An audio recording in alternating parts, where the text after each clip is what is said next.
Welcome to the Epic Stoic Journal channel. Today, we have something truly transformative to share with you. Have you ever felt overwhelmed by the chaos of everyday life or found it challenging to stay focused on what truly matters? Well, you're in the right place. In this video, we're diving deep into practical wisdom that can help you declutter your life and mind, bringing more peace and clarity to your daily routine. These lessons aren't just for learning, they're a comprehensive approach to daily living. Be sure to subscribe so you don't miss any future episodes. If you're enjoying this series, show your support by liking the video and dropping a "keep it up" in the comments below. In this episode, we won't just be discussing ancient philosophy. We'll explore how Stoicism can serve as your secret weapon for dealing with modern life's challenges. We'll look at how to change your perspective on money, find deeper meaning in your daily activities, and train your mind to focus on what's truly important. We'll answer questions like, can money buy happiness? How can we find joy in the journey, not just the destination? And what wisdom can we glean from those who came before us? As Seneca said, luck is what happens when preparation meets opportunity. So, if you're ready to clear your mind, simplify your life, and tap into the power of Stoic wisdom, let's start this journey together. Remember, as Marcus Aurelius said, you have power over your mind, not outside events. Realize this, and you will find strength. Lesson 1. Crafting a morning ritual for daily greatness. Let's dive into the morning routine, but not the usual caffeine-fueled rush to get out the door. We're talking about a mindful, intentional morning ritual that sets the stage for an awesome day. Many of us hit the snooze button more than we'd like to admit. We wake up groggy, stressed, and already feeling behind.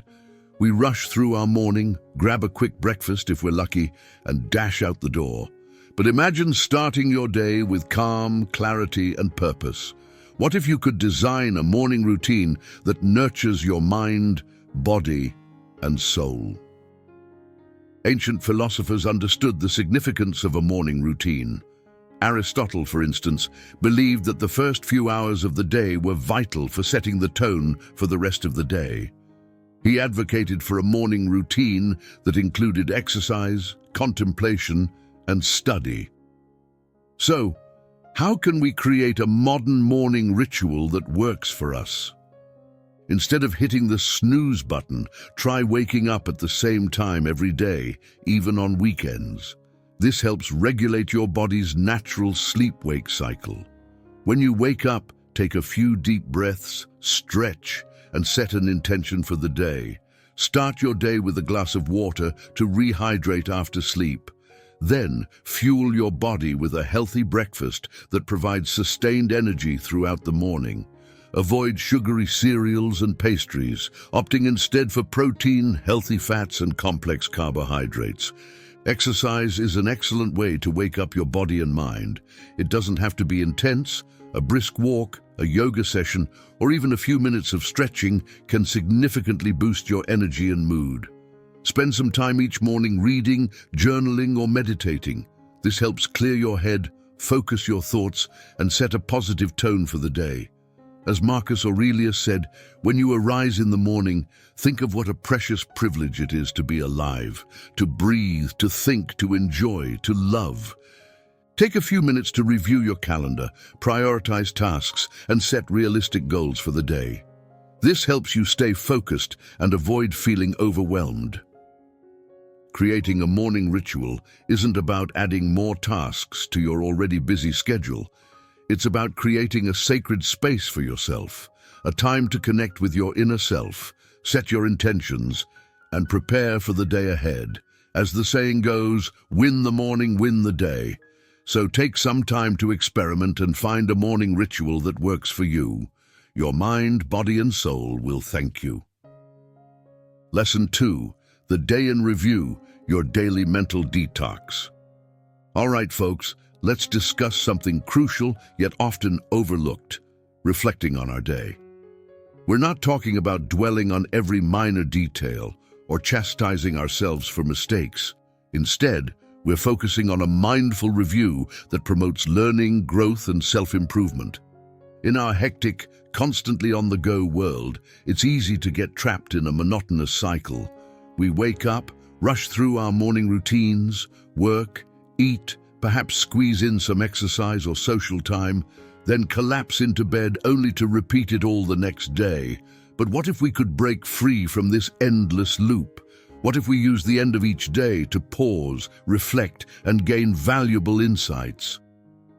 Ancient Stoics like Seneca and Marcus Aurelius advocated for daily reflection. They believed that by examining our thoughts, actions, and emotions, we could gain wisdom, develop virtue, and lead more fulfilling lives.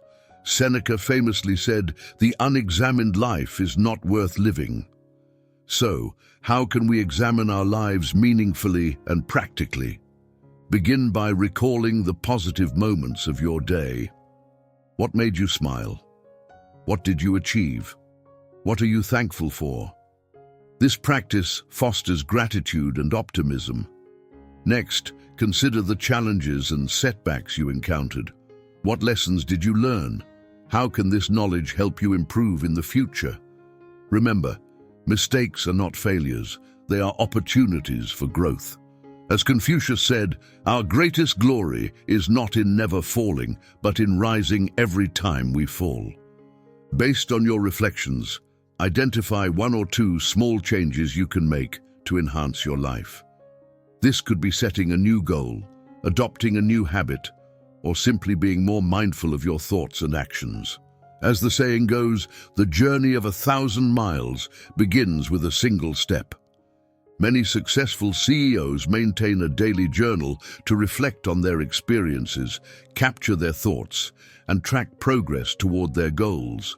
Athletes often use visualization and mental rehearsal to review their performance, pinpoint areas for improvement, and prepare for future competitions. Parents can use bedtime routines with their children to reflect on the day's events, express gratitude, and learn from any challenges or mistakes. Reviewing your day isn't about dwelling on the past or fixating on what went wrong. It's about learning from experiences, celebrating successes, and making small, incremental improvements that lead to significant changes over time. As the philosopher Heraclitus said, the only constant in life is change. By embracing change and using reflection as a growth tool, we can navigate life's ups and downs with more grace, resilience, and wisdom. Lesson 3, the real truth about money. Let's have an honest discussion about money. We're not going to dive into budgeting tips or investment advice, though those are important. Instead, let's explore the deeper significance of money, its role in our lives, and the often misunderstood link between money and happiness. In our society, money is frequently viewed as the ultimate goal, equating more money with increased happiness, freedom, and success. But is this really the case? As the philosopher Epicurus stated, wealth consists not in having great possessions, but in having few wants. In essence, it's not about the amount of money you have, but about how much you think you need. Most of us need far less than we believe. Have you ever noticed that no matter how much money you earn, you always seem to want more? This is due to the hedonic treadmill, the concept that we quickly adapt to our circumstances. So when we receive a raise or a bonus, the initial happiness boost is fleeting, and we soon return to our baseline level of happiness, craving more. The pursuit of money can trap us, leading us to sacrifice our time, health, relationships, and values. We work long hours, neglect our families, and overlook our own well-being, all for the sake of earning more money. But at what cost? As Seneca said, it is not the man who has too little, but the man who craves more, that is poor. So how do we escape the money trap and cultivate a healthier relationship with wealth? We need to redefine wealth. Wealth isn't just about money, it's about having enough of what you need to live a comfortable and fulfilling life. This includes financial security, good health, loving relationships, meaningful work, and a sense of purpose. Practicing gratitude is also crucial. Take time each day to appreciate what you have rather than focusing on what you lack. This can be as simple as writing down 3 things you're grateful for each morning or evening.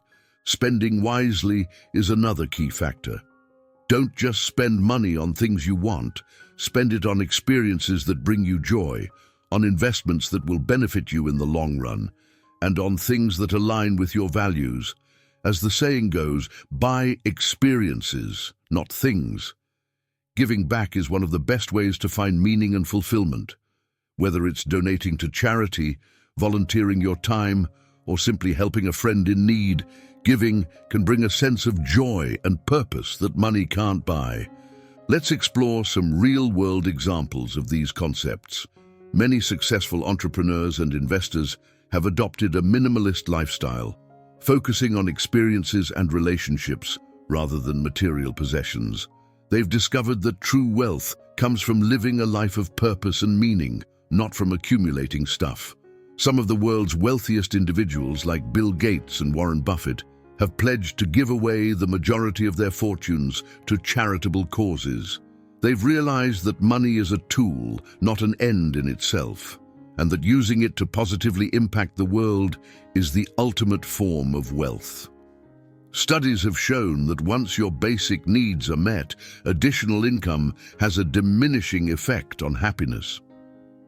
People who prioritize experiences, relationships, and personal growth often report higher levels of life satisfaction than those who focus solely on accumulating wealth.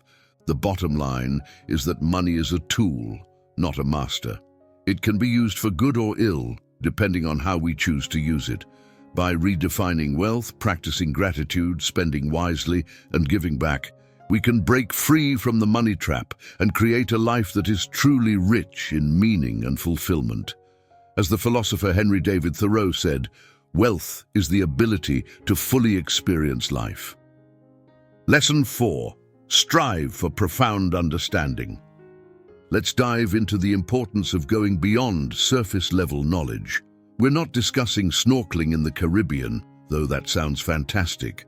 We're focusing on delving deep into knowledge, understanding, and the world around us. This involves fostering a thirst for knowledge that goes beyond the superficial waters of casual conversation and social media snippets. In today's society, we are inundated with information. Headlines, tweets, and memes constantly bombard us. However, how much of this information do we truly retain or understand? As Socrates famously said, "I know that I know nothing," but he didn't stop there. He spent his life asking questions, challenging assumptions, and seeking deeper truths. Deep understanding means looking beyond the surface level of information. It involves asking why and how, not just what. It's about connecting the dots, seeing the bigger picture, and developing a nuanced understanding of complex issues. Why should we strive for deep understanding? Firstly, it develops critical thinking skills. By pushing for deep understanding, you learn to analyze information, evaluate evidence, and draw your conclusions. This is crucial for making informed decisions and navigating a world filled with misinformation and propaganda. Secondly, it fosters empathy and compassion. Deep understanding allows us to see the world through others' eyes. We begin to grasp their motivations, struggles, and perspectives, fostering empathy and compassion, essential for building strong relationships and creating a more just and equitable society. Thirdly, it spurs creativity and innovation. Deep understanding often leads to new insights and breakthroughs. When we truly understand a problem, we're more likely to come up with creative solutions.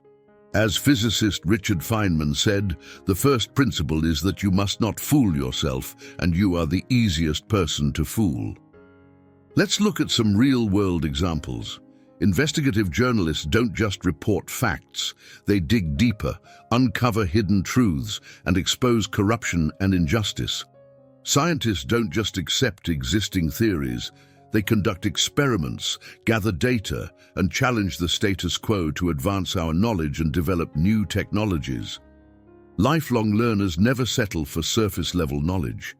They constantly read, attend lectures, take courses, and engage in conversations with people from diverse backgrounds to expand their horizons and grow as individuals. So how can you strive for deep understanding? Start by asking questions. Don't be afraid to ask questions, even if they seem obvious or silly. The more questions you ask, the deeper your understanding will become. Challenge assumptions. Don't just accept things at face value. Question the information you receive, the sources you rely on, and your biases and preconceived notions. Seek out diverse perspectives. Don't just listen to people who agree with you. Engage in respectful dialogue and be open to changing your mind. Connect the dots. Look for patterns, connections, and underlying causes. Don't just focus on isolated facts. Try to see the bigger picture. Be patient. Deep understanding takes time and effort. It's not about memorizing facts, but about developing a deep, intuitive understanding of complex issues. Striving for deep understanding isn't just for academics and intellectuals. It's a skill anyone can develop. It's essential for navigating the complexities of the modern world. As Aristotle said, the ultimate value of life depends upon awareness and the power of contemplation rather than upon mere survival. So, dive deep, explore, and never stop learning. Lesson 5. The real prize. Let's talk about true winning, not the kind associated with trophies or championships, although those can be exciting too. We're discussing the deeper, more meaningful kind of victory that stems from living a life filled with purpose, passion, and personal growth. In our culture, we're fixated on winning. We constantly compare ourselves to others, seek recognition, and chase after external validation. We believe that achieving that promotion, buying that luxurious car, or attaining that ideal body will bring us happiness. But the truth is, external validation is temporary. It's like a sugar high. It feels great briefly but doesn't last. Pursuing external validation can often lead to anxiety, stress, and burnout. As the philosopher Epictetus said, wealth consists not in having great possessions, but in having few wants. True happiness comes from within, not from external accomplishments. So what's the alternative? It's about finding your intrinsic motivation, the drive that comes from within, the passion that fuels your actions, and the desire to learn, grow, and contribute to the world. As psychologist Mihaly Csikszentmihalyi noted, the best moments in our lives are not the passive, receptive, relaxing times. The best moments usually occur if a person's body or mind is stretched to its limits in a voluntary effort to accomplish something difficult and worthwhile. How do we shift our focus from external validation to intrinsic motivation?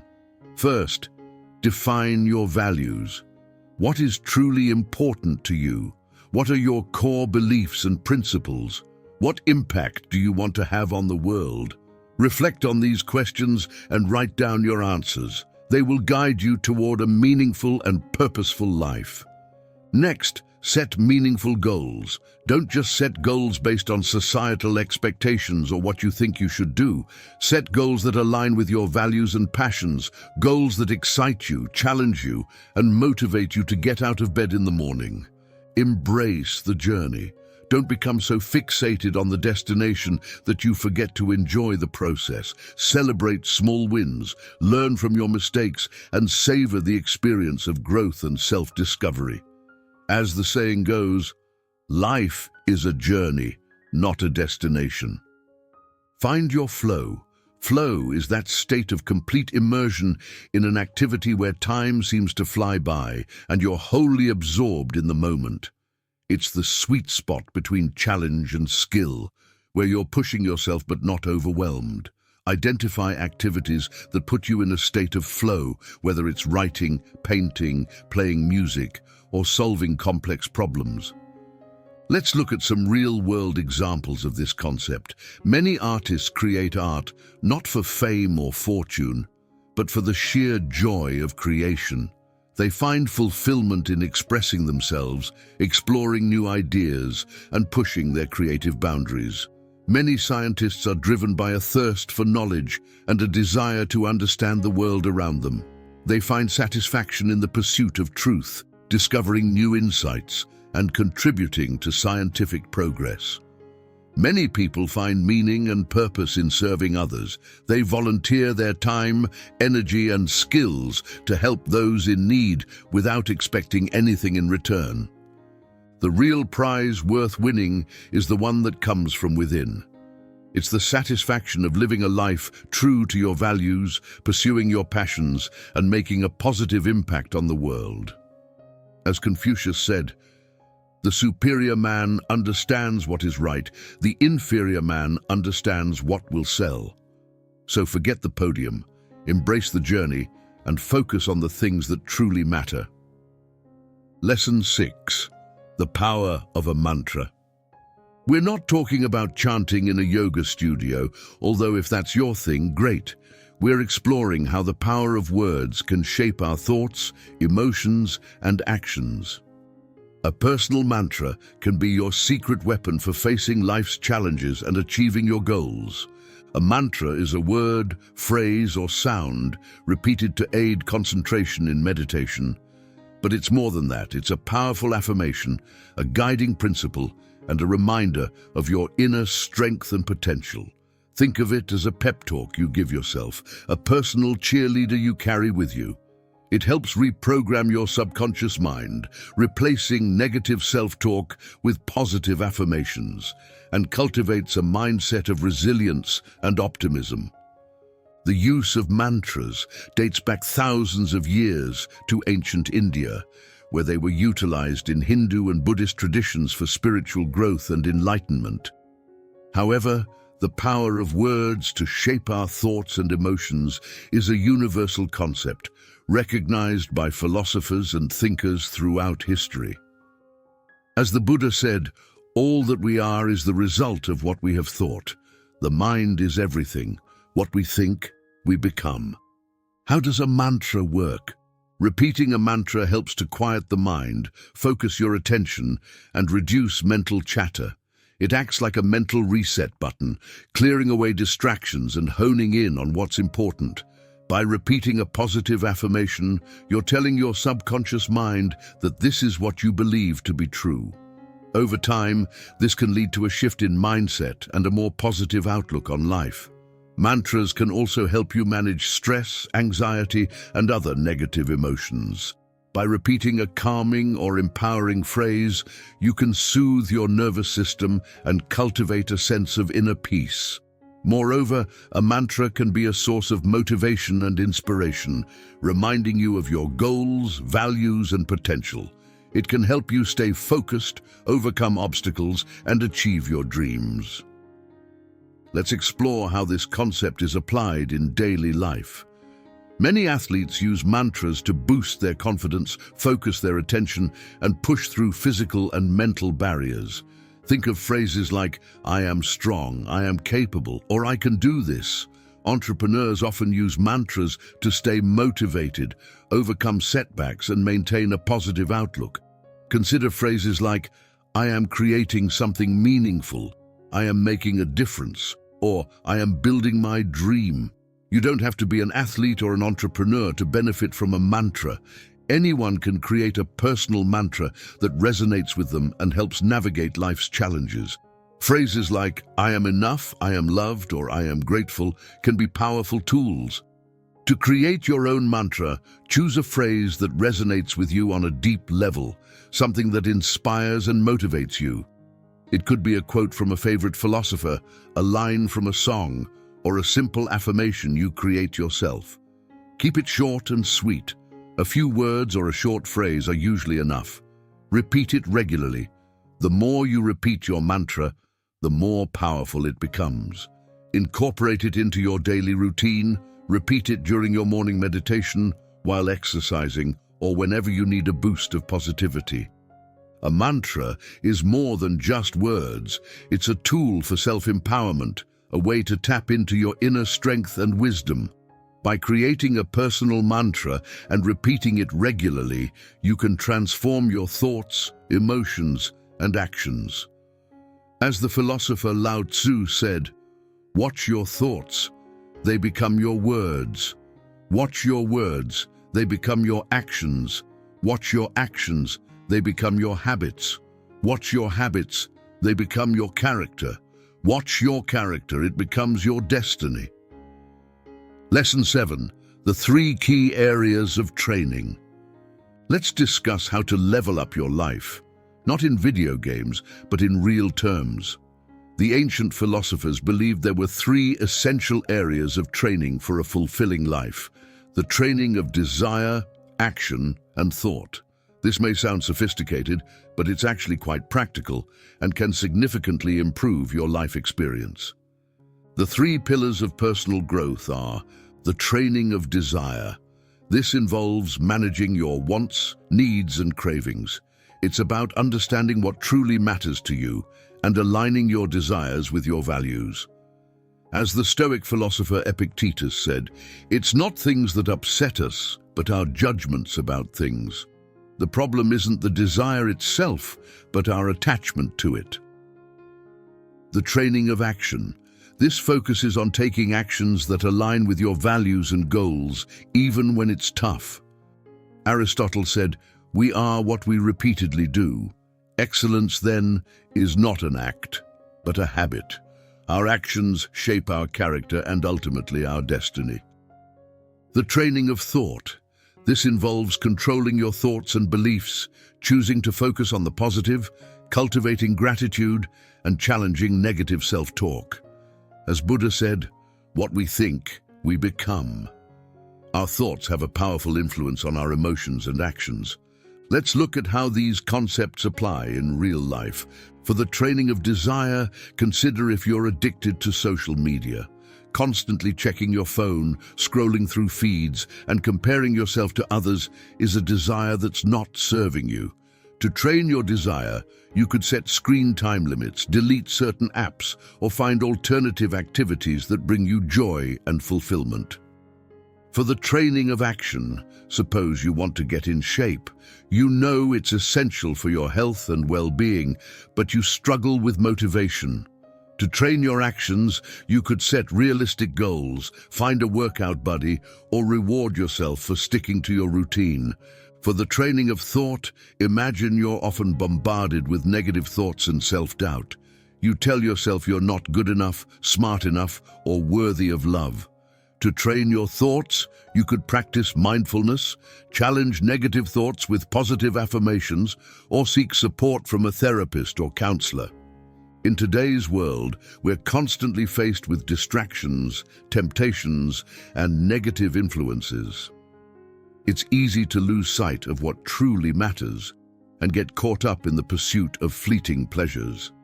By training our desires, actions, and thoughts, we can regain control of our lives, cultivate inner peace, and live more meaningful and fulfilling lives. The 3 areas of training aren't just ancient philosophical concepts, they're a practical roadmap for personal growth and self-improvement. By focusing on our desires, actions, and thoughts, we can cultivate wisdom, virtue, and happiness. As Socrates said, "The unexamined life is not worth living." So take time to examine your life, identify areas for improvement, and start training yourself for a better future. Lesson 8. Learning from the wise. Put on your learning caps, folks, because we're about to share some valuable insights. We're not talking about textbooks or lectures, although those have their place. We're talking about the wisdom gained from observing those who have walked the path before us, the wise, the experienced, the masters of living.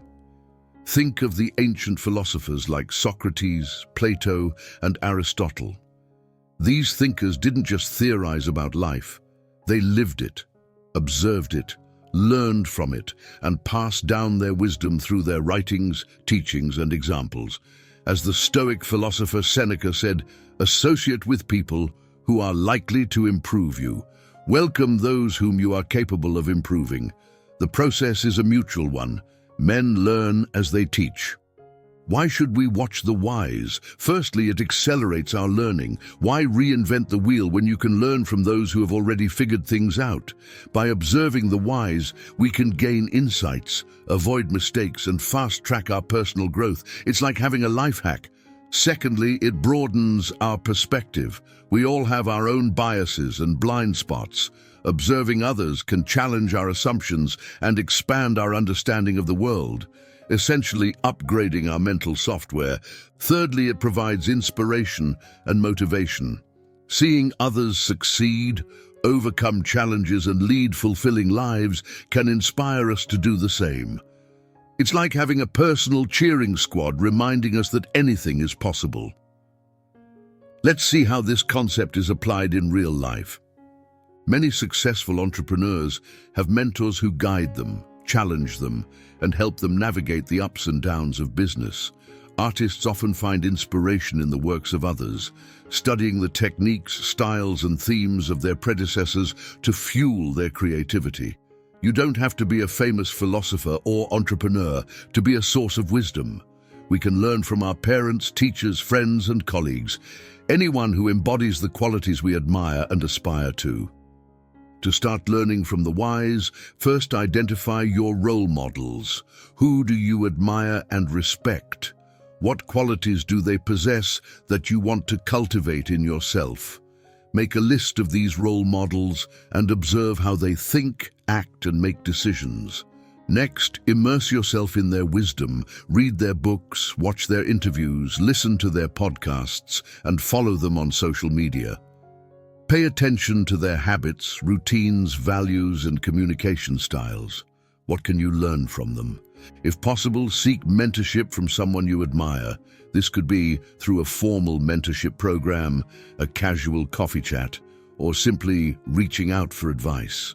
Finally, reflect on what you've learned and apply it to your own life.